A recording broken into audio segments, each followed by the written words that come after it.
Hi, this is Ben Finio, and this video will show how I made my deer-proof raised garden bed.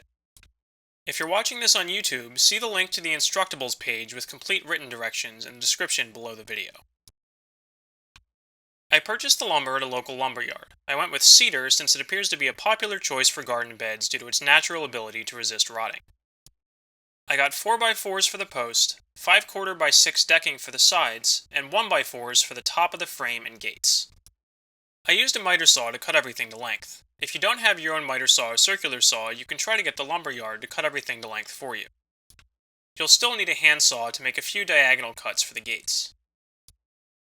I started construction by assembling the shorter sides, which are 3 feet wide and 5 feet tall. They consist of 2 5-foot long 4x4s, 3 3-foot pieces of the 5/4 decking, and 1 3-foot 1x4. I did my best to eyeball and make sure everything was square, but since this is just a garden bed and not anything structural, I wasn't too worried about it being perfect. Once I had everything lined up, I pre-drilled holes and used 3-inch decking screws to attach the 5/4 boards and 2-inch decking screws to attach the 1x4s. I had to be careful to keep everything square while drilling the holes. Using clamps or having a second person to help hold things in place probably would have made this part easier. After I completed the 2 short sides, I stood them on their edges and spaced them about 8 feet apart so I could attach the longer boards. I laid the 8-foot pieces across the top and secured them with clamps so the entire thing wouldn't fall over while I was drilling the holes. I then pre-drilled holes and attached the boards with decking screws just like I had for the shorter sides. I then very carefully flipped the entire structure over so I could attach the long boards to the other side. Again, you have to be very careful when doing this, especially if you're doing it alone, so you don't break any of the wood. I then clamped, pre-drilled, and screwed the 8-foot boards into place on this side, just like I did for the first side. I then carefully flipped the entire frame right side up. Again, especially if you're working alone, you have to be very careful here since the long 1x4s are rather fragile. Next, I attached 2 additional 4x4 posts in the centers of the long sides.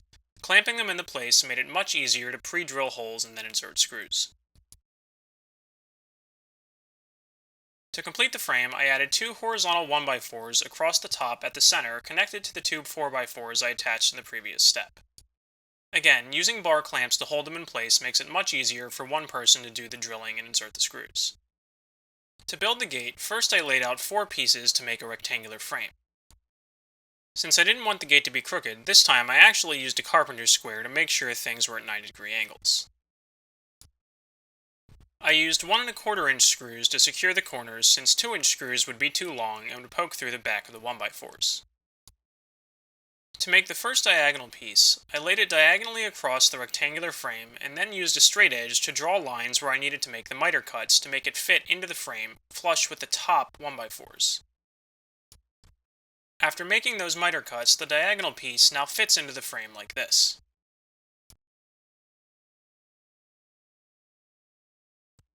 I repeated the process of lining up a second cross-diagonal piece and using a straight edge to draw lines where I needed to make the miter cuts. However, this piece doesn't sit flush with the other one, which is where making a lap joint comes in. I used 2 pieces of scrap wood to hold the second diagonal piece in place to prevent it from rotating.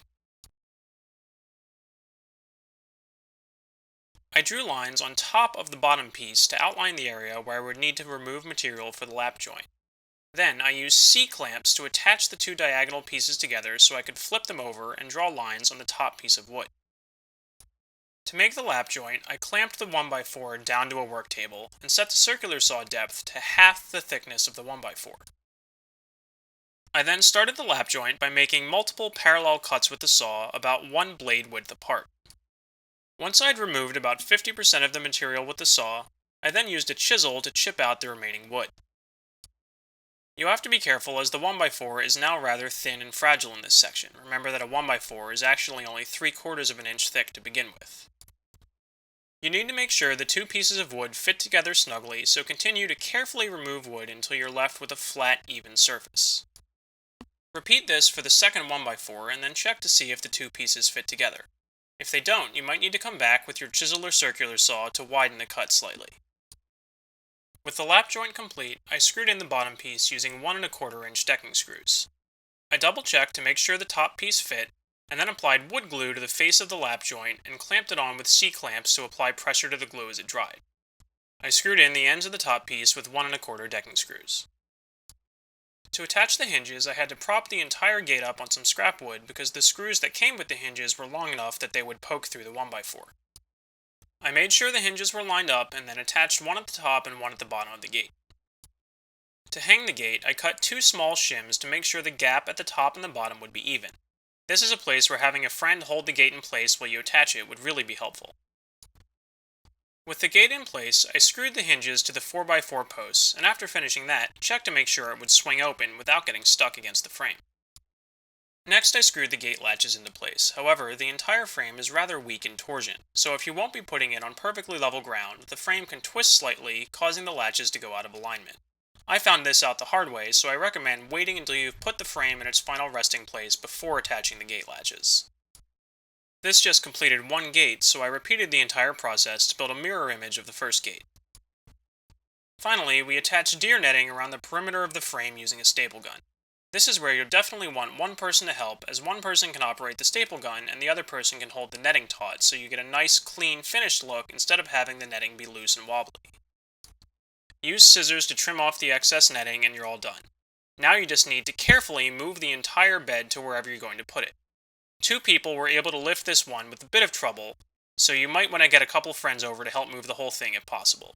Remember, the frame is weak in torsion, so be very careful when moving it, try not to twist it too much, and try not to just slide it over rough ground. I wound up building 2 of these, and we currently have a very healthy garden growing. If you have any questions, please contact me via Instructables and not in a YouTube comment. Remember, you can find the link to the Instructable in the description below the YouTube video.